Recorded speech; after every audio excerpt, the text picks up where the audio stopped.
Okay, we're talking about the quota management system today. This is the quota management system lecture. It's going to tell you all about how the quota management system works, and you'll get the most out of it if you also follow along using your quota management system flowchart, your QMS flowchart that is available on Moodle. And if you fill these boxes in as we go along, you'll be able to see how the paperwork trail and the assessment of scientists and the input from commercial fishers helps to create a feedback loop, which makes it a circular pattern that allows to continuously adjust for the amount of fish caught from year to year.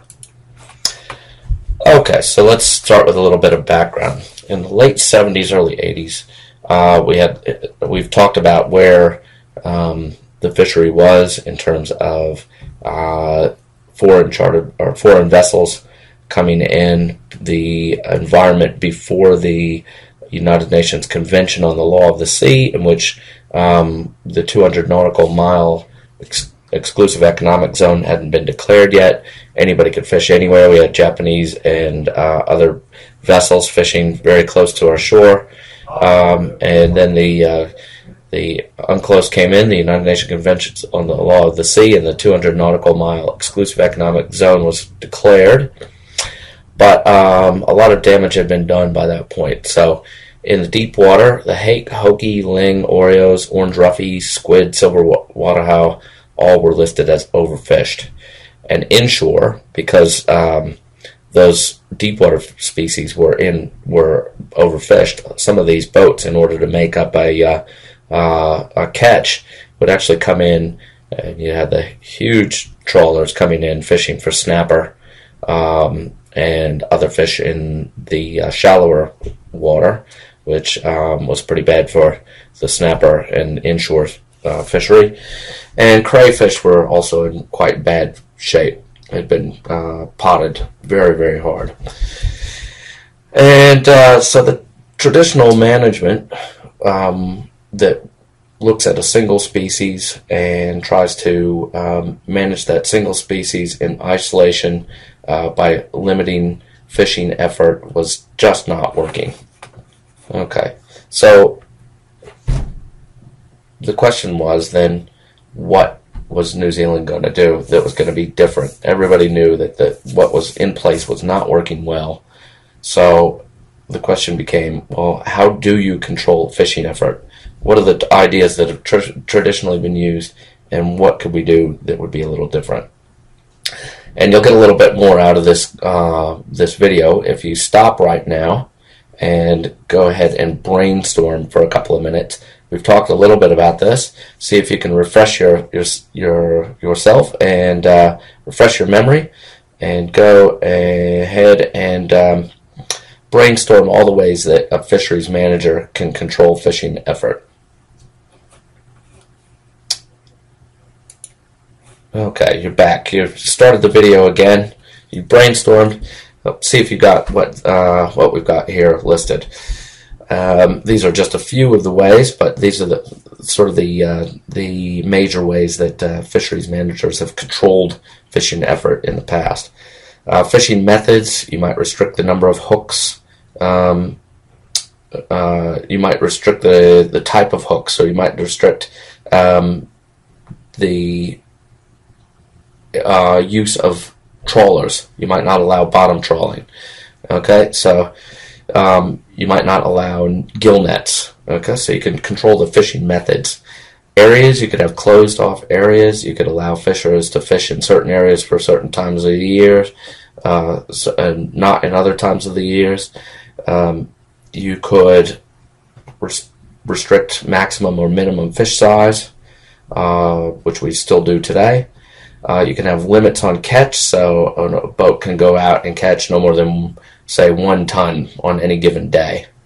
Okay, and vessel numbers: you can restrict the number of vessels, or you could have gear restrictions. So you could say that if you're having long lines, so no more than 5,000 hooks on a single long line. Now, if you are a smart fisher, then you could probably figure out a way to get around almost any one of these these restrictions and still catch more fish. So if the area is closed, then you just fish a lot harder in the area when it's open, if it's closed for part of the year. Or if an area is closed permanently, it doesn't restrict overfishing at other times of the year. If you've got fish sizes, of course, that doesn't necessarily limit the larger and smaller fish from being caught, and then you get a little bit of throwback mortality. Your limits on catch. You can, let's say, if you are only allowed to catch 1,000 kilos, 1 ton of fish per trip, maybe you do 2 trips in a day. Or maybe you get several vessels out, and if one boat catches a whole lot of fish, then the other ones just share it to the other vessels, and they all bring it back at 1 ton each. Something like that. Vessel numbers, even if you're restricted to how many vessels can fish, the vessels tend to just get larger and more powerful.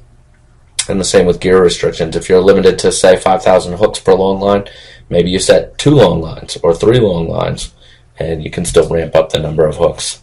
So generally, traditional management controls people have usually found a way to subvert them.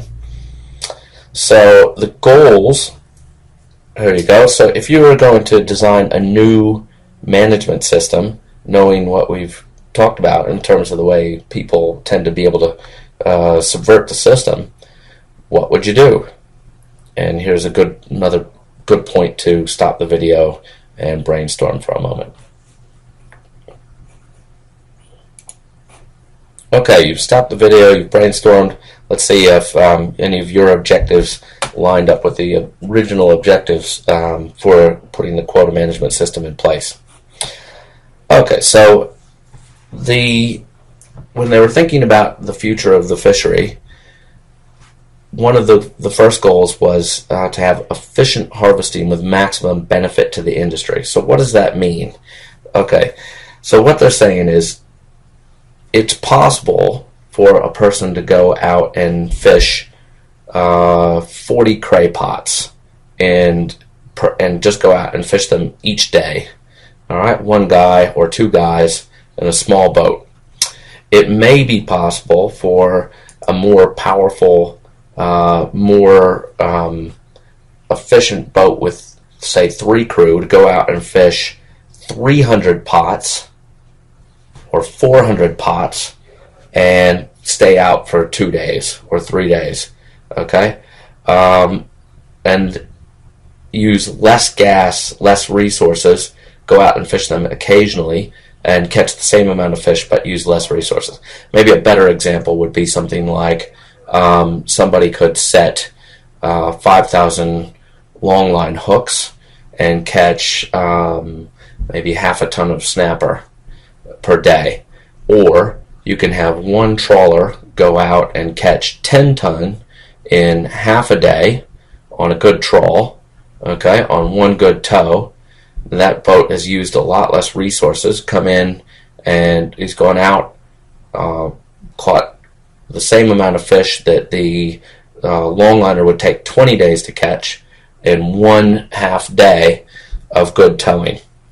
And so you could argue that it's much more efficient to harvest with a more powerful boat, but that was to be left up to the owners to figure out what the most efficient system was.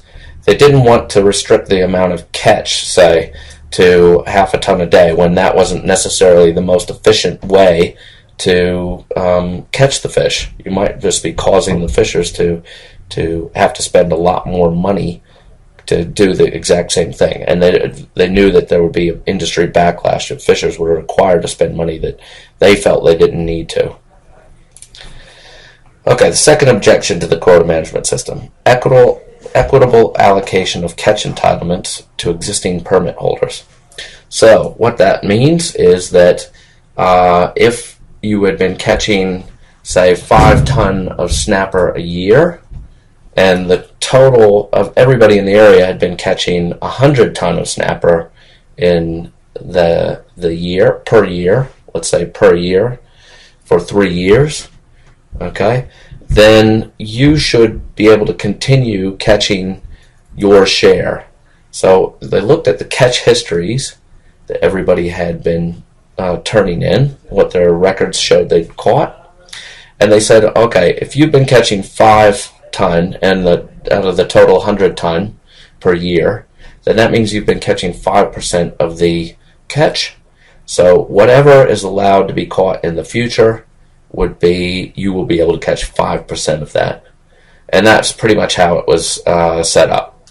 So there were a few people that were catching very little, that were just chucked out of the fishery, and also anybody who hadn't been reporting their catch and selling fish unreported would have lost out. Now you might say fair enough, but that also allowed other people to report that they were catching more than they actually had caught, and so that they were given a higher percentage than they were actually entitled to. Lasting security of access and flexibility of harvesting to industry stakeholders. So that's another objective, and that's a mouthful.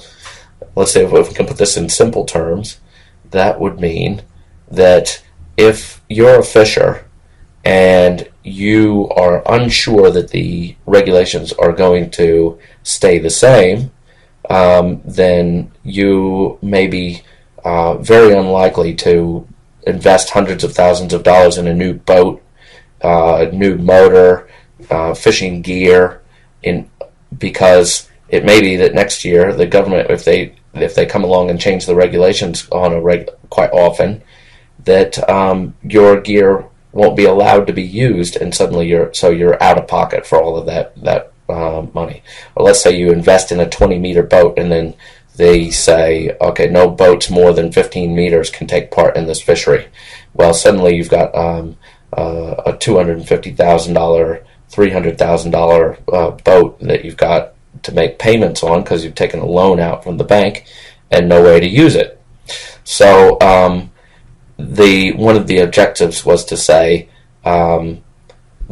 you fishers can make up your mind on what your gear you're going to use, and we won't make rules restricting that gear. We won't be changing the rules regularly, and so you can feel confident to invest that you can catch your share of the fish any way you like. Okay, so one of the last objectives was integration of inshore and deep water fisheries management. So they didn't want a whole hodgepodge of regulations, one that worked for one fishery and one that worked for another fishery, because often lots of different fish are caught by the same boat, and they wanted to have one system that would work for all of them. One boat may go out and catch hake, gemfish, hokey, maybe even roughy and Oreo dory, deep water fish, maybe even might even get tuna and things in its trawl, or who knows how many things you're going to get on a long line. You could get blue nose and snapper, or hopaka and snapper on the same trip. It would be rare, but it could happen. And so often it's a multi-species complex of fish that are caught on most any fishing trip, and so you want one system for all fishes. Okay, we're going to leave it at that. The next lecture will start with the introduction to the quota management system, and we could pick that one up on Moodle.